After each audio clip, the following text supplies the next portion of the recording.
জীবনের নিরাপত্তা তারা দিতে পারেনি। তারা আমাদের এই দেশের নাগরিকদের সম্পদের নিরাপত্তা তারা দিতে পারেনি। তারা আমার এই দেশের মা বোনদের ইজ্জতের নিরাপত্তা তারা দিতে পারেনি। এই খুনি হাসিনা এবং তার দূষরদেরকে আবার বাংলাদেশে পুনর্বাসনের ব্যবস্থা করছে একটি দল। এত রক্তের মাধ্যমে যদি আমরা সেই ফেসিবাদী বয়ান শুনতে হয়, তাহলে আমরা ছাত্র সমাজ বেঁচে থাকতে আমরা এই ধরনের ফেসিবাদ বাংলাদেশে কায়েম হতে দেব না। বিসমিল্লাহির রহমানির রহিম। সংগ্রামী উপস্থিতি, বাংলাদেশ আজ ভালো নেই, ঢাকা আজ ভালো নেই, নরসিংদী আজ ভালো নেই, গাইবান্ধা আজ ভালো নেই।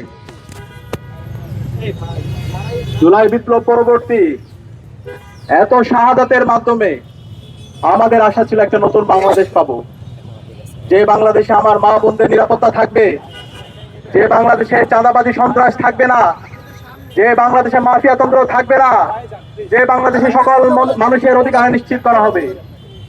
এবং এই জুলাই বিপ্লব পরবর্তী আজকে নির্বাচন হয়েছে। নির্বাচন পরবর্তী আমাদের আশা ছিল যে সরকার আসবে, সেই সরকার শুধুমাত্র একটা দলের হবে না, কোনো একক বর্গের হবে না, সকল মানুষের, সকল দলের, সকল মানুষের অধিকার নিশ্চিত করবে সেই সরকার। কিন্তু আমরা দেখতে পেয়েছি আজকে এই সরকার শপথ নেওয়ার পরে 12 থেকে 13 দিন হচ্ছে। এই 13 দিনে তারা আমাদের এই দেশের নাগরিকদের জীবনের নিরাপত্তা তারা দিতে পারেনি। তারা আমাদের এই দেশের নাগরিকদের সম্পদের নিরাপত্তা তারা দিতে পারেনি। তারা আমার এই দেশের মা বোনদের ইজ্জতের নিরাপত্তা তারা দিতে পারেনি। আমরা দেখতে পেয়েছি নির্বাচন পরবর্তী 24 ঘন্টার মধ্যে সারা দেশে সহিংসতা। সেই ফেসিবাদী আমলে যেভাবে ভিন্ন মতের, ভিন্ন পথের উপর যেভাবে আক্রমণ করা হতো, ঠিক একই কায়দায় নির্বাচন পরবর্তী সারা দেশে সন্ত্রাসীরা বাড়িঘর ভেঙে দিয়েছিল। নির্বাচন পরবর্তী 24 ঘন্টার মধ্যে আমরা 4টা লাশ পড়তে দেখেছি, এবং একই সাথে সারা দেশে অসংখ্য মানুষের সম্পত্তিকে দখল করতে দেখেছি। একই সাথে আজকে 12-13 দিনে সারা দেশে আমার মা বোনদের উপর হামলা হচ্ছে। এই ঢাকা বিশ্ববিদ্যালয়ে এক দলের সন্ত্রাসীরা আমাদের বোনদের উপর তারা হামলা করেছে। একই সাথে আমরা দেখতে পেয়েছি রামপুরের মধ্যে 5 বছরের এক শিশুর উপরে হামলা করে তাকে হত্যা করা হয়েছে। যখন মামলা করতে গিয়েছে পরিবার, তখন প্রশাসন থেকে বলা হচ্ছে এই ধরনের দুর্ঘটনা আপনারা মাইনা নেন। আরে ভাই, এই ধরনের দুর্ঘটনা মাইনে নেওয়ার জন্য কি জুলাই বিপ্লব হয়েছে? এত রক্তের মাধ্যমে যদি আমরা সেই ফেসিবাদী বয়ান শুনতে হয়, তাহলে আমরা ছাত্র সমাজ বেঁচে থাকতে আমরা এই ধরনের ফেসিবাদ বাংলাদেশে কায়েম হতে দেব না। পরবর্তীতে এলাকাবাসী যখন ঘেরাও করলো, এরপরে মামলা নেওয়ার পরে পরিবারকে ক্রমাগত হুমকি দেওয়া হচ্ছে মামলা তুলে নেওয়ার জন্য।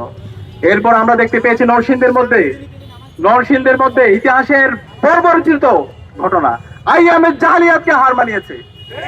আমাদের এক বোনকে, এক কিশোরকে, 15 বছর বয়সী কিশোর, তাকে গণধর্ষণ করা হয়েছে। গণধর্ষণ করার পরে যখন সে বিচারের দাবিতে এলাকার বিএনপি নেতার কাছে গেল, পরবর্তীতে তাকে বিভিন্ন ধরনের হুমকি দেওয়া হলো, এবং এরপরে ওই পরিবারের সামনে থেকে, তার বাবার সামনে থেকে তুলে নিয়ে গিয়ে তাকে হত্যা করা হয়েছে। আমরা এখন পর্যন্ত এই ঘটনার সাথে যারা জড়িত এবং যারা ইন্ধন জুগিয়েছে তাদেরকে দৃষ্টান্তমূলক বিচারের আওতায় আনতে দেখিনি। একই সাথে আমরা দেখতে পেয়েছি হাজারিবাগে এক শিশুকে হত্যা করা হয়েছে। এভাবে গাইবান্ধা থেকে শুরু করে বাংলাদেশের বিভিন্ন প্রান্তে আজকে মবের মাধ্যমে নাগরিকদের অধিকার হনন করা হচ্ছে, এবং জুলাইয়ের যারা বিপ্লবী আছে তাদেরকে হত্যাযজ্ঞ করা হচ্ছে। এবং এই খুনি হাসিনা যে গত 16 বছরে বাংলাদেশে ফেসিবাদ কায়েম করেছে, গুম খুন আইনাগরের মাধ্যমে বাংলাদেশকে একটা অকার্যকর রাষ্ট্রে পরিণত করেছে, এবং এই জুলাই বিপ্লব আমাদের 2000 ভাই বোনকে শহীদ করেছে। এই খুনি হাসিনা এবং তার দূষরদেরকে আবার বাংলাদেশে পুনর্বাসনের ব্যবস্থা করছে একটি দল। আমরা সাবধান করছি এই খুনি হাসিনা এবং তার দূষরদের বিরুদ্ধে বর্তমান সরকারকে জিরো টলারেন্স নীতি ঘোষণা করতে হবে। এই বাংলাদেশে খুনি হাসিনাকে ভারত থেকে নিয়ে এসে তাকে ফাঁসির কাছে ঝুলাতে হবে, রায় কার্যকর করতে হবে। এই জুলাই বিপ্লবে যে আমাদের 2000 ভাই বোনকে শহীদ করেছে, খুনি হাসিনার যারা মাস্টার মাইন্ড আছে, এই আওয়ামী লীগ, ছাত্রলীগ, যুবলীগকে এই বাংলাদেশে বিচারের আওতায় নিয়ে আসতে হবে। তাদের আর কোনো অফিস খুললে এই বাংলাদেশের ছাত্র জনতা প্রতিবাদ প্রতিরোধ গড়ে তুলবে। এই বাংলাদেশে আওয়ামী লীগ কোন রাজনৈতিক দল না, আওয়ামী লীগ হচ্ছে সন্ত্রাসী সংগঠন। এই আওয়ামী লীগ দেশের স্বাধীনতা সার্বভৌমত্বের জন্য হুমকি।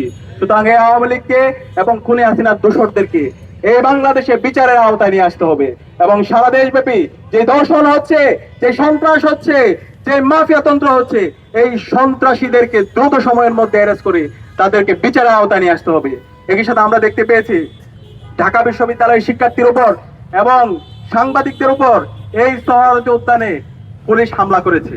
আমরা এই ধরনের পুলিশি রাষ্ট্র দেখতে চাই না, যে পুলিশ আমার সাংবাদিকদের উপর হামলা করে, আমার ভাইয়ের উপর হামলা করে, আমার বোনের উপর হামলা করে। সুতরাং এই পুলিশের যারা এই নাগরিকদের উপর হামলা করেছে তাদেরকে বিচারের আওতায় নিয়ে আসুন। আমরা দেখতে পাচ্ছি এই পুলিশের বিরুদ্ধে ব্যবস্থা না নিয়ে বরং তাদেরকে আরো পদোন্নতি দেওয়া হচ্ছে। আমরা সবকিছু অবজার্ভ করছি, আমরা আপনাদেরকে সময় দিতে চাই, কিন্তু আমরা যদি দেখি আপনারা জালেম হয়ে উঠছেন, আপনারা হাসিনা হয়ে উঠছেন, আমরা আবু সাঈদের উত্তরসূরিরা বেঁচে থাকতে আমরা তা হতে দিব না। প্রয়োজনে জীবন দেব, কিন্তু বাংলাদেশে আর কখনো হাসিনা তন্ত্র ফিরে আসতে দেব না। প্রয়োজনে আবু সাঈদের মতো আমরা রাজপথে নামবো, কিন্তু বাংলাদেশে আমার আর কোনো বোনের উপর, আমার কোনো মায়ের উপর শ্লীলতাহানি হতে দেব না। সুতরাং আমরা অনুরোধ করবো, স্বরাষ্ট্রমন্ত্রী আপনি বিভিন্ন ধরনের হুমকি দিচ্ছেন, হুমকি দিয়েন না। এই জুলাই প্রজন্ম কারো হুমকিকে তোয়াক্কা করে না। আমরা দেখতে পেয়েছি এই ঢাকা বিশ্ববিদ্যালয়ে 15 জুলাই খুনি হাসিনা এবং তার দূষণরা নিষিদ্ধ হয়েছে ছাত্রলীগ আমাদের বোনদের উপর হামলা করেছিল। পরবর্তীতে বাংলাদেশে যে গণবিপ্লব হয়েছে, সেই বিপ্লবের মাধ্যমে খুনি হাসিনা এই দেশ থেকে পালাইছে। সুতরাং সাবধান করছি, আর কোন আমার মা বোনদের উপর যদি হামলা হয়, আমার মা বোনদেরকে যদি বিভক্ত করা হুমকি দেওয়া হয়, আর কোনো যদি দর্শন হয়, দর্শনের পর যদি বিচার না হয়, তাহলে আমরা আবার রাজপথে নেমে আমরা গণপ্রতিরোধ করে তুলবো ইনশাআল্লাহ। সুতরাং আপনাদেরকে অনুরোধ করবো, বাংলাদেশের ছাত্র সমাজকে অনুরোধ করবো, সবাইকে সজাগ থাকতে হবে।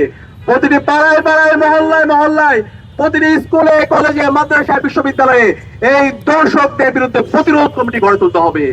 দর্শকদের যেখানে পাওয়া যাবে তাদেরকে ধরে থানায় দিতে হবে, তাদেরকে প্রকাশ্যে বিচারের আওতায় নিয়ে আসতে হবে। ইনশাআল্লাহ আমরা জুলাই প্রজন্ম ঐক্যবদ্ধভাবে বাংলাদেশে ইনসাফ কায়েম করব।